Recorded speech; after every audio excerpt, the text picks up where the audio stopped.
Today we're going to talk about growing guavas in containers. Fun fact, I actually pulled this tree out of this one. It was a sucker growing out of the dirt, and I just ripped it up and put it in a pot. And that's the same story of this other tree we're going to talk about.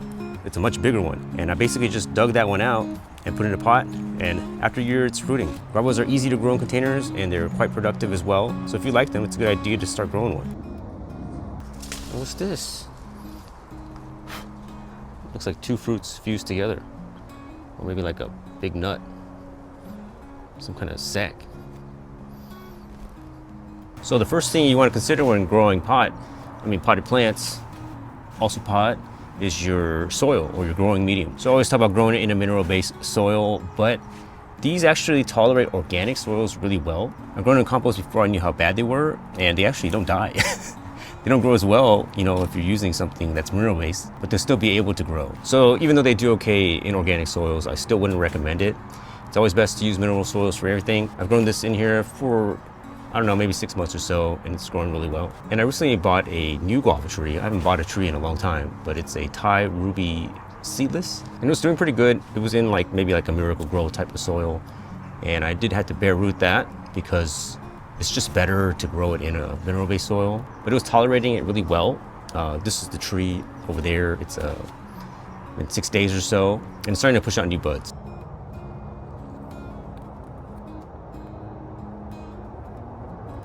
In terms of growing conditions, they like full sun and lots of water. I've flooded guavas before that were grown in compost, and it hasn't been an issue. Of course, I wouldn't recommend that, but they can use a lot of water in the summertime, so make sure you give them what they need. You do need to be concerned about frost. I don't get frost in my area, and the coldest it's been is 38 degrees, and I have no issues with 38. But I know people, once they get frost on them, there's damage to the leaves. And when it gets colder, I also do see some cold damage, but it doesn't affect the plant at all. But if you're in an area that does get some freeze or frost, definitely consider some type of structure. If you have a greenhouse, that's amazing. You might have to bring it indoors if that's an option for you too, or cover the plant in some way. I fertilize all my plants with Osmocote Plus, and at the same time I add some organics. If you want to do organic only, that is doable, but I would recommend you fertilize at least once a month, and you just sprinkle it around there. Organic fertilizers take some time to work, so that's the benefit of using Osmocote Plus, because it works right away. Using a water-soluble fertilizer is also good. I use Jax or Foliage Pro.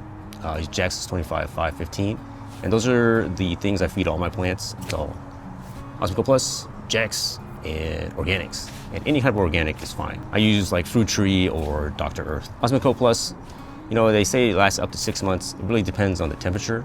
The hotter it is, the faster the slow release will release. So it'll be a faster release. So you can take a look at the pellets. I have a video on fertilizing, but generally if things are starting to slow down, then you want to consider adding more fertilizer at that time. And I like to put in organics when I add Osmocote too, because there's probably some trace minerals or whatever that's missing in Osmocote that we don't know about yet, and the organics will cover you on that. You can grow guavas like a bush or a tree, depending on what you're looking for. I like to grow trees, but this one is growing very bushy. They all tend to grow bushy, so you'll have to prune out pretty consistently. I don't typically thin my fruit like over here, and this is not really a heavy fruiting tree yet, but they do benefit from thinning. You'll get bigger fruit and better quality fruit. That's pretty standard for all types of fruiting trees. I'm just a little bit lazy, and I have a lot of squirrels that get a lot of fruit.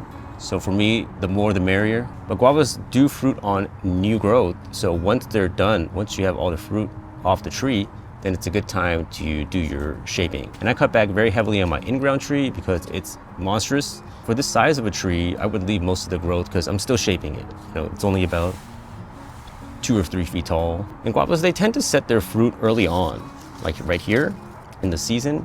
And then they'll grow this vegetative spurt or length over here.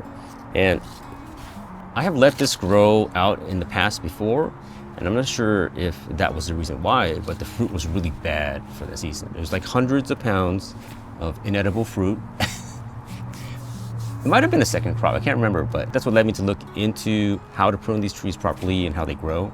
And that's why I tend to cut them back heavily now. Also, I prefer growing a smaller tree because they're easier to manage and easier to harvest. I won't need a ladder for most of the fruit. It's all more in that arm range. And if you look inside a big tree, you'll see that most of the space is empty. because it's all shaded out, sunlight can't penetrate through it, then it won't grow. And it's all wasted space. So I'm not sure if the quality did improve from that heavy pruning, but if you have experience with guavas, then please let me know. I'm very much interested to seeing if that is the reason that the fruit got better. As you prune this vegetative growth back, you cut this off here, and then note from these two nodes, they will branch out. So you do get some type of growth, like this way, it'll start crossing over here. It just happens when you have two things growing separate directions. So you do need to manage your shape. I like to cut off any type of branching that's going inwards or down. Sometimes I leave the downward growth if it makes sense, but you also want to cut off anything that is crossing. And that's normal for basically all fruit trees. You know, it's the same type of method they use. Guavas are vigorous growers and they will fill out the pot very quickly. So once you get to that point, you need to either up pot it or you need to root prune. And luckily they handle root pruning incredibly well, as well as bare rooting. I mentioned my Thai seedless guava earlier, but I also bare rooted a different tree that had been in the same container maybe like 4 or 5 years.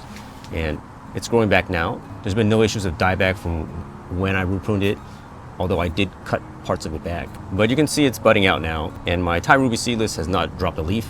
You know, I had a flower bud on there, and it's basically just started growing more. Everything just started growing more. If you haven't eaten a lot of varieties of guavas, there's two main types. There's the crunchy ones, and then there's the squishy ones, or like creamy, soft ones.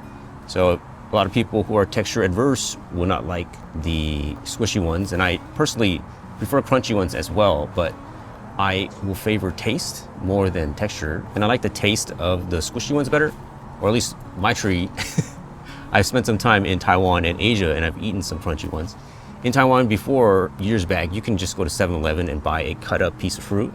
And it has this weird like dipping salt thing with like dry plum. But it's really good. But those guavas, I think they were seedless, but they lacked flavor. You know, they're not that sweet. They don't taste that much like guava, but they have great crunchy texture. And I like that, but I prefer taste more. So the squishy varieties that I grow have stronger taste, but I found one that's even better. I got a taste from Kaz. It is the Thai ruby seedless that I bought that I keep mentioning because it's so good. But that is by far the best guava I've ever had in terms of flavor, and it's a crunchy one. I shared some with my neighbor. He also agreed. Best guava he's ever had. So if you can find one of those, that would be one I would recommend. I'm not sure about any reliable sellers. I bought mine off Etsy. We'll see if it's real. It was a Vietnamese grandma or old lady, but she seemed credible. And there is a flower bud, so we'll know soon enough whether that is the right variety. It is not the prettiest fruit. It's not the biggest fruit. It's actually a pretty ugly fruit, but I did find it to be the best tasting I've had. If you have a better one that you know of, I'm always on the lookout for exceptional fruits. So let me know. Let's try this weird sack-looking fruit. I've never had one grow like this, so let's take a look inside. Ugh. Well, it is two fruit together. Funny looking. Oh, I'm pretty hungry. Tastes about the same as the other ones off the tree. This is the creamy type, soft type. And I just don't like dealing with seeds too. So that's why I'm really excited about the Thai seedless one. Because the seeds, at least from this tree, they're like BBs. You know, they're like super hard, and they can make your teeth hurt. Very creamy in the mouth. Like I said earlier, they can't get bushy, so let's give this guy a prune. I'm not sure how well you can see this, but here's kind of a longer limb that's growing out, and I would like this to branch out more, so I'm just gonna cut this back here. A little more. This is a section I was talking about earlier where the vegetative growth would grow outside of the fruiting area. So what I typically do is just cut it right back here. That seems to help the quality of the fruit for me. I'm gonna do this down here. Clean that up.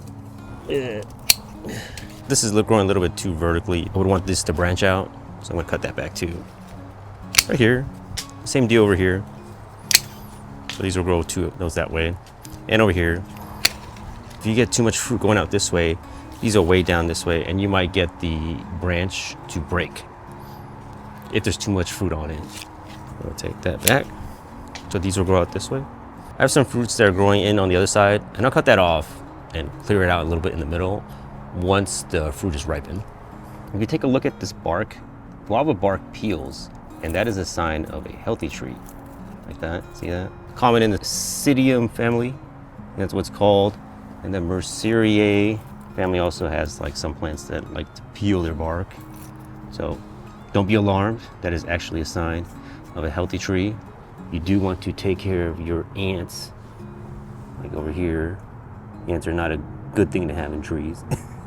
They just kind of mess around, mess things up inside there. And now this tree was born from a sucker. We're gonna create 2 new trees from here. Took a lot of work, but ripped it out. And that'll be a new tree. So if you're a big fan of guavas, definitely grow one in a container and give it a shot. If you want to mix that with a special juice, you should check out my video on growing sugarcane in containers. And you also get a free lesson on Kung Fu. Thanks for watching. Like and subscribe.